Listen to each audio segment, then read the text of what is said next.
In the heart of a small, snow-draped town stood an old Victorian house, its windows glowing like warm beacons against the winter's chill. This was the Harper family home, a relic of elegance and times past, now housing its sole occupant, Evelyn Harper. Evelyn, a woman whose age had gently lined her face, but not dimmed the sparkle in her hazel eyes, moved gracefully around her kitchen. The aroma of roasted turkey and cinnamon wafted through the air, mingling with the faint melody of Christmas carols that played softly in the background. The table was set for four, each plate accompanied by a polished silverware set and a crystal glass sparkling under the chandelier's light. She glanced at the clock. It was getting late, and outside, the snowflakes danced like wayward stars. Every Christmas Eve had been a grand affair in the Harper household, a tradition she and her late husband had zealously maintained. But since his passing, and with her children building their lives elsewhere, the gatherings had dwindled to a shadow of their former joy. James, her eldest, was a lawyer in the city. His calls were brief, always filled with hurried promises of visits. Catherine, her only daughter, was a mother of three, her life a juggling act of responsibilities. And Michael, the youngest, had a spirit too wild for any one place to hold. Each had called earlier in the week, their voices strained with the unspoken understanding that they would not be making it home for Christmas. As the clock chimed, signaling the descent of night, Evelyn's heart grew heavier. She had hoped, perhaps foolishly, that this year would be different. The candles on the table flickered, casting long shadows on the walls. With a sigh, she turned off the oven and the music, plunging the room into a silence that seemed to swell and fill every corner of the vast house. In the living room, she sat down in her favorite armchair, a book in her hand, but the words blurred before her eyes. Her thoughts wandered to Christmases past, the laughter, the warmth, the love that once filled these rooms. The memories, like ghosts, lingered in the air, a stark contrast to the present. She missed her children, their voices, their hugs, and the boisterousness they brought with them. Outside, the snow continued to fall, blanketing the world in a hush, mirroring the quiet that had settled in her heart. Evelyn eventually dozed off, the book slipping from her grasp, a lone figure amidst the trappings of a celebration that never came to be. Weeks later, the news of Evelyn Harper's peaceful passing on a cold December night reached her children, each ensnared in their own lives. It came as a shock, a jarring reminder of promises unkept and time lost. The reality of their mother's loneliness in her final days weighed heavily on them, stirring a whirlpool of guilt and regret. As they prepared to return to the house that once echoed with laughter and love, little did they know of the journey that lay ahead, a journey that would lead them back not just to their childhood home, but to the very essence of what they had left behind. In the silent embrace of the Harper family home, secrets awaited, and with them, a chance for redemption. But the road to forgiveness is often long, and the lessons of a silent Christmas are not easily learned. The news of Evelyn Harper's passing, like a cold winter wind, swept through the lives of her children, leaving a chill of regret and sorrow in its wake. In the heart of the city, amidst the cacophony of traffic and the relentless march of time, James Harper stood frozen, phone in hand. The words of the family lawyer echoed in his mind, a somber melody amidst the urban noise. Guilt gnawed at him. His visits had been too few, his calls too short. Meanwhile, in a suburban home cluttered with toys and family portraits, Catherine Miller sat at her kitchen table, her morning coffee untouched. Tears blurred the vibrant crayon drawings that adorned her fridge, little tokens of a childhood innocence she once shared with her siblings in a house now filled with silence. She thought of her mother, alone on Christmas, and her heart ached with a sadness too profound for words. In a distant artist's loft, surrounded by half-finished canvases that spoke of a restless soul, Michael Harper received the call. The paintbrush in his hand trembled slightly, droplets of cerulean blue falling like tears onto the wooden floor. He had always thought there would be more time to reconnect, to return to the roots he had so eagerly escaped. The journey back to their hometown, a tapestry of frozen fields and bare trees, was a silent pilgrimage. Each sibling, ensconced in their own world of memories and regrets, watched the familiar landscape unfold, a path winding back to a past they had all, in different ways, left behind. The Harper family home, once a beacon of warmth and festivity, stood solemn and cold as they arrived. The memories of laughter and love that once echoed through its halls now seemed distant, overshadowed by the profound stillness of loss. They entered, their footsteps hesitant, as if afraid to disturb the quietude that their mother had left behind. In the living room, where Evelyn had spent her last Christmas Eve, her presence was palpable. The armchair where she had sat, the book she had held, the candles that had burned down to stubs, each a silent testament to her final night. The air was thick with unspoken thoughts, each child grappling with their own remorse. The days that followed were a blur of arrangements and muted conversations. Old photographs were found, stories were shared, snippets of a life well lived, yet tinged with a subtle, persistent loneliness. The funeral was a somber affair, the small church filled with faces from Evelyn's life, neighbors, old friends, members of the community she had loved. But it was at the reading of the will that the true journey began. Gathered in the lawyer's office, the siblings listened as the last wishes of their mother were revealed.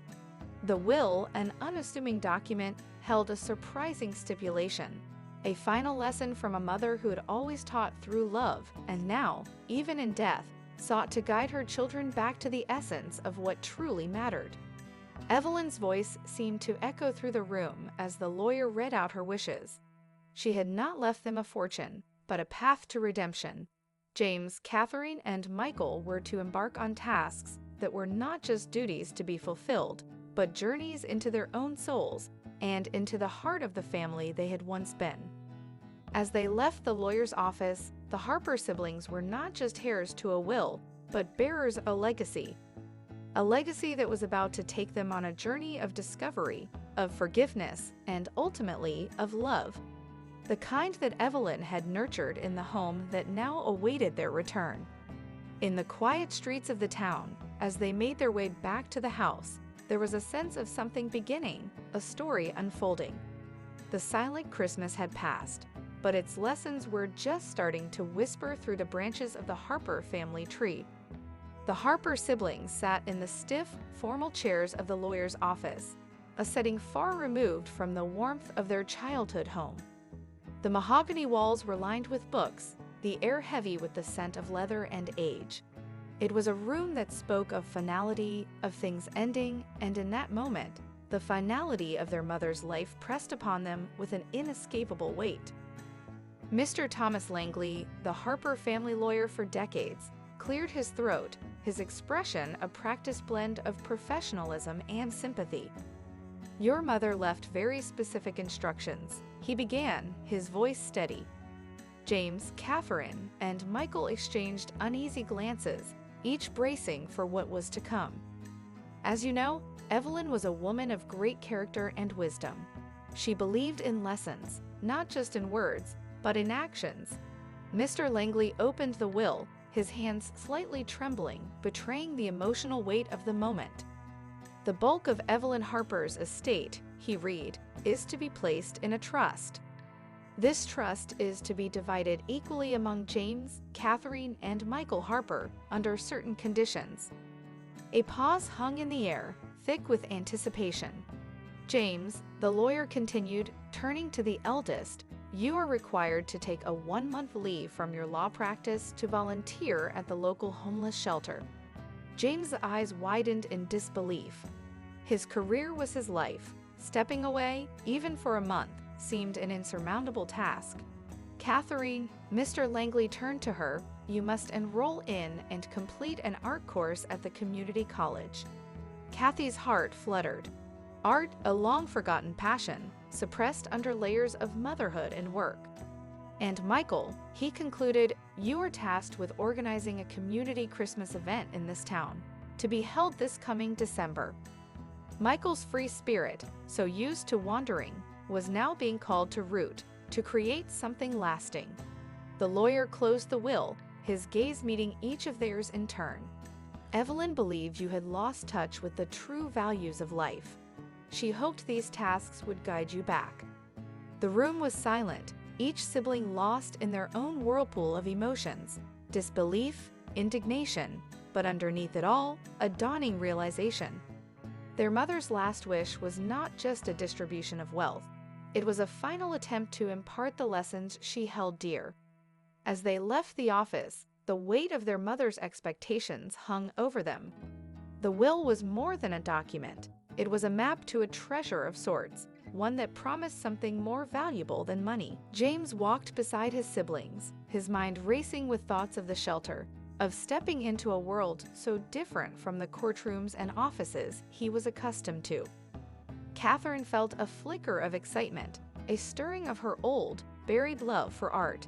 And Michael, the thought of organizing a community event, of being still, being responsible, was both daunting and strangely appealing.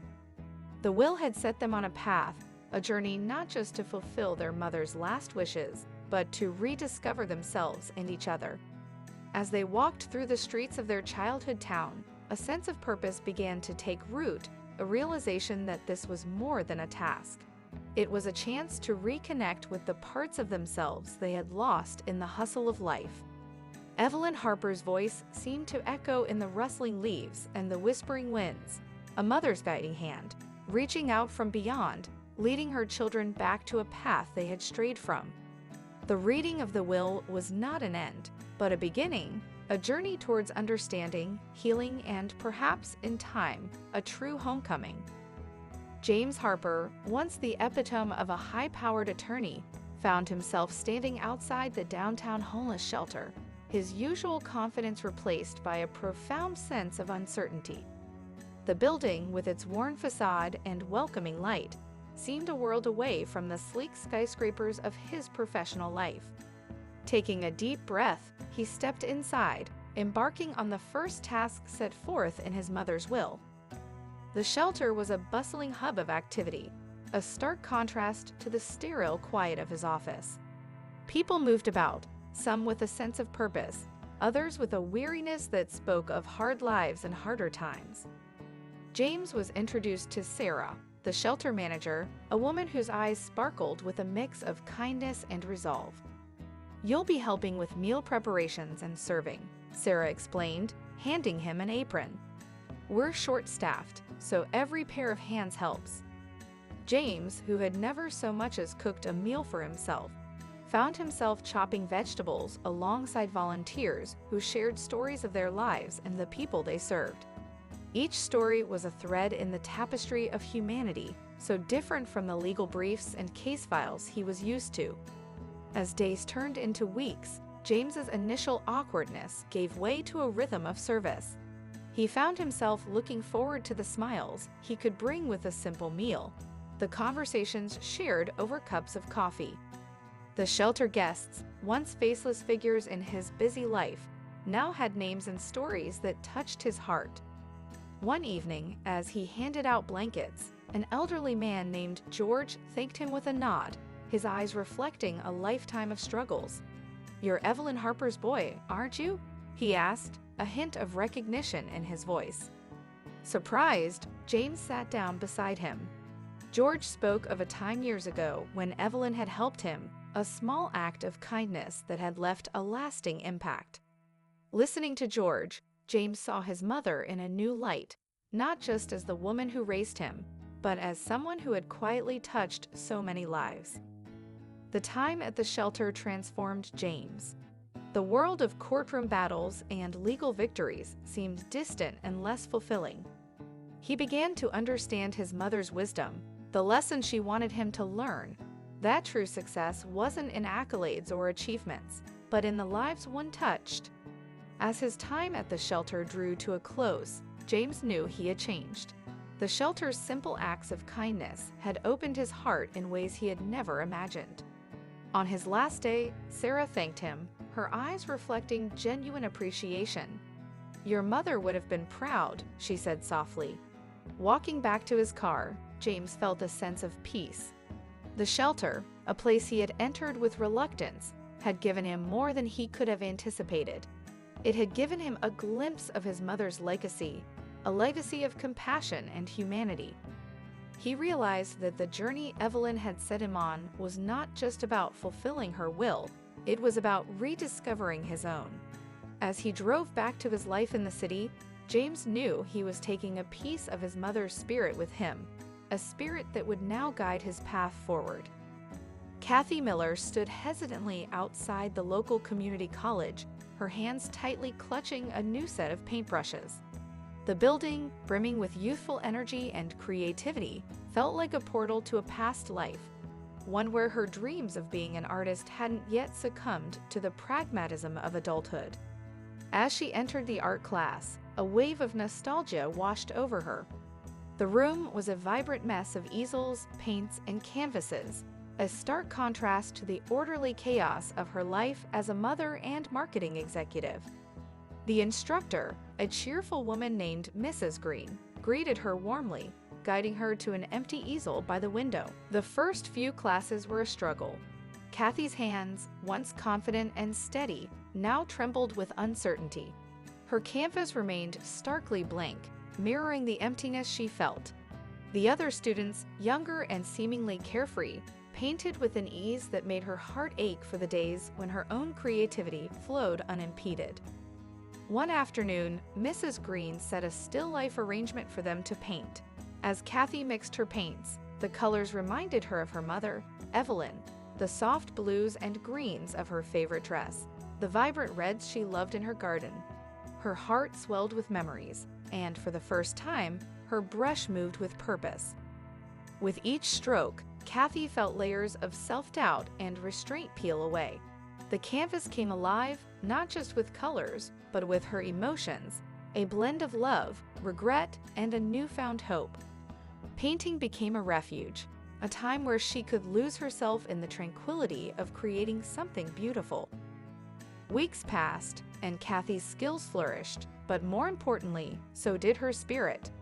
She began to see the world differently, noticing subtleties of light and shadow, the vibrant palette of everyday life. Her conversations at home became more about art and less about schedules and deadlines. Her children noticed the change, their eyes lighting up as she shared her paintings with them, rekindling her forgotten dream in their eager questions. The final class arrived too soon. The students displayed their best works, a celebration of their progress. Cathy's painting, a vivid landscape inspired by her childhood memories of her mother's garden, was a testament to her journey, not just as an artist, but as a daughter rediscovering a part of herself. Mrs. Green, viewing the painting, smiled knowingly.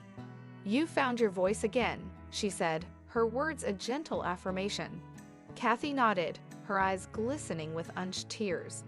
She had come to the class to fulfill a condition of a will, but she had gained so much more. A reconnection with her passion, a piece of her identity that she had unknowingly left behind in the rush of life. As Cathy left the college for the last time, her heart was full. She understood now what her mother had intended. This was never about learning to paint, but about rediscovering the parts of herself that she had lost along the way. The canvas she carried wasn't just a painting, it was a symbol of her journey, a journey back to herself. With a renewed sense of purpose, Cathy knew that this was just the beginning.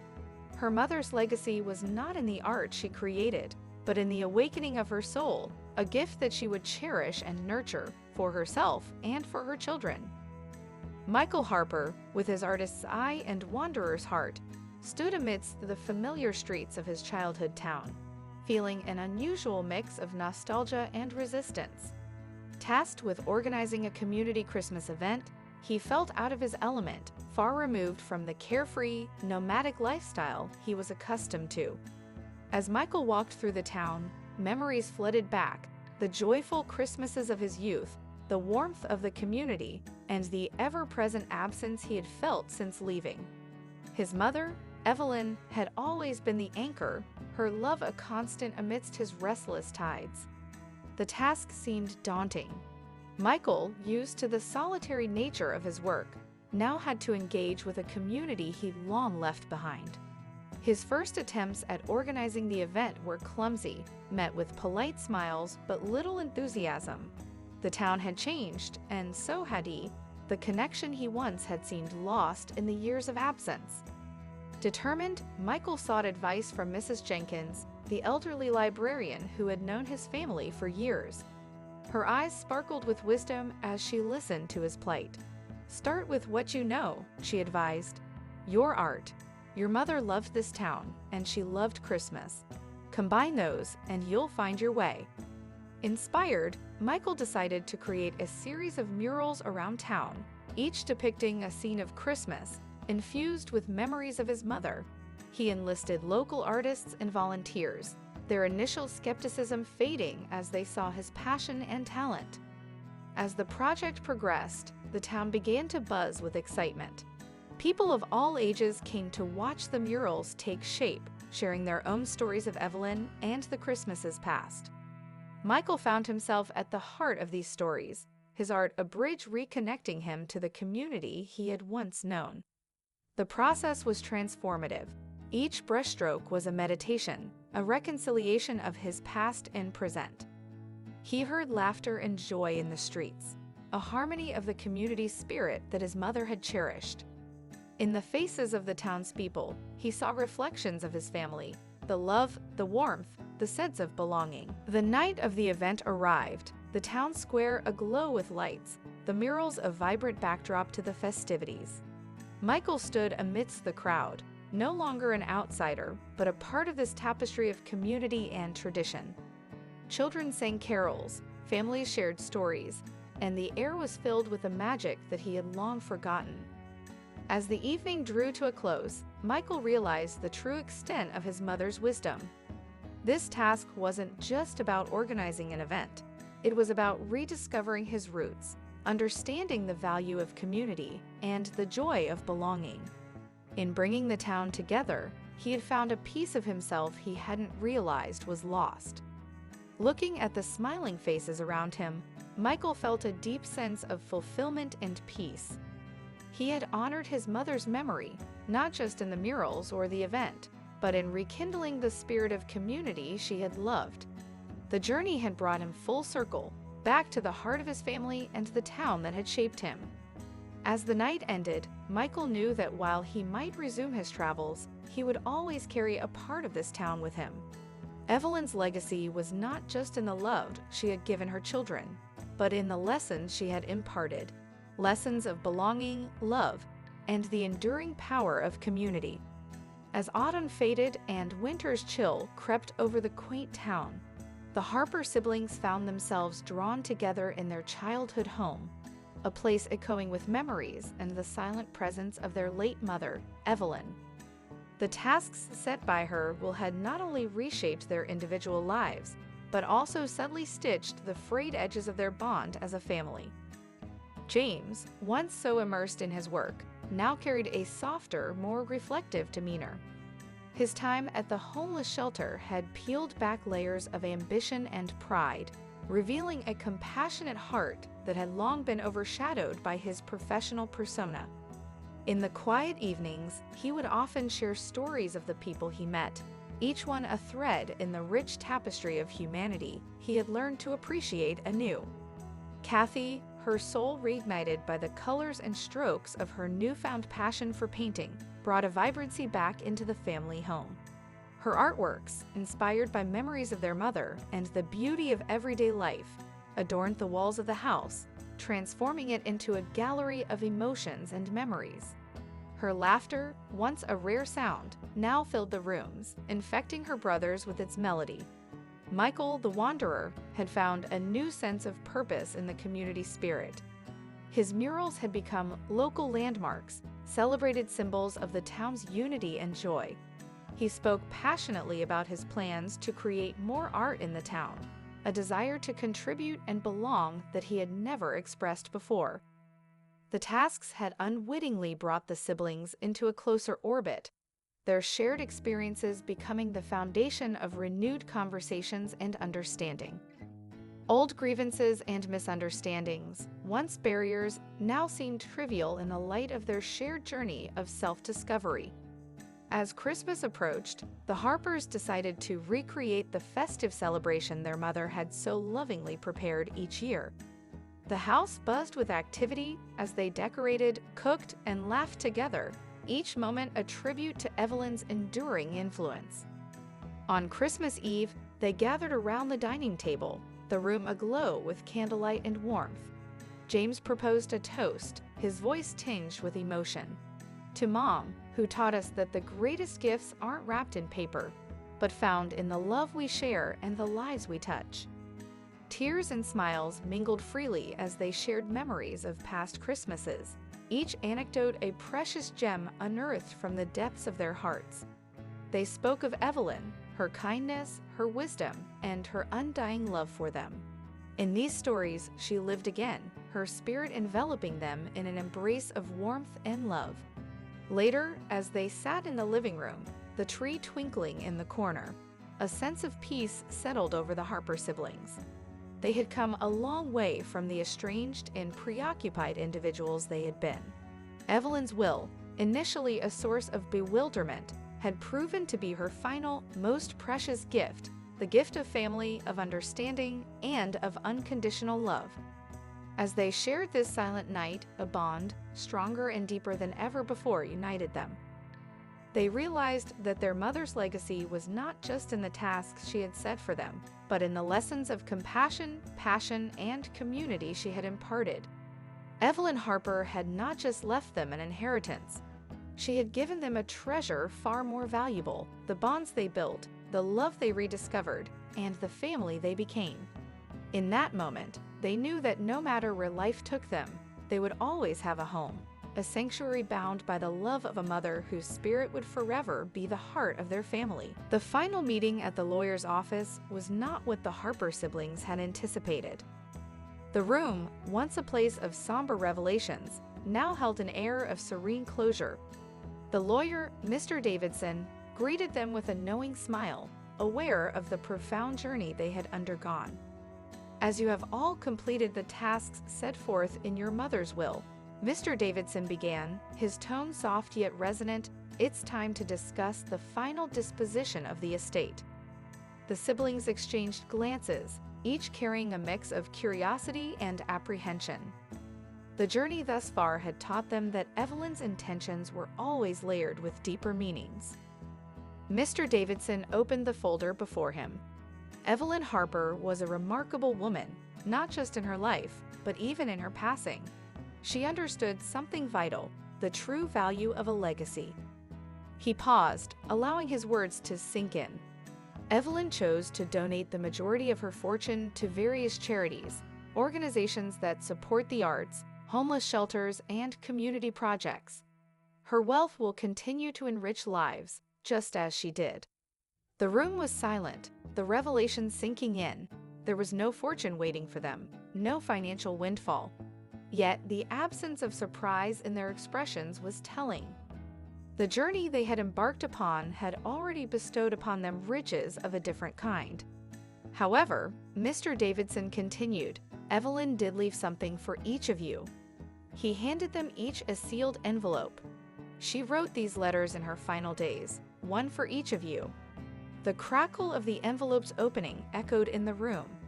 Each sibling unfolded their letter, Evelyn's familiar handwriting a bittersweet comfort. As they read, emotions swirled, tears, smiles, and nods of understanding. Evelyn's words were a final embrace, a mother's love transcending the boundaries of life and death. She spoke of her pride in their accomplishments, her understanding of their struggles, and her hopes for their futures. Each letter was a personal testament to the unique bond she shared with each child. James, Cathy, and Michael looked up from their letters, their eyes glistening with unshed tears. In that moment, they understood the full extent of Evelyn's wisdom. Her true legacy was not in material wealth, but in the lessons she had imparted, the growth she had inspired, and the unity she had fostered. The meeting ended with a sense of completion. As they left the lawyer's office, the siblings walked together, their steps in sync, a symbolic representation of their renewed bond.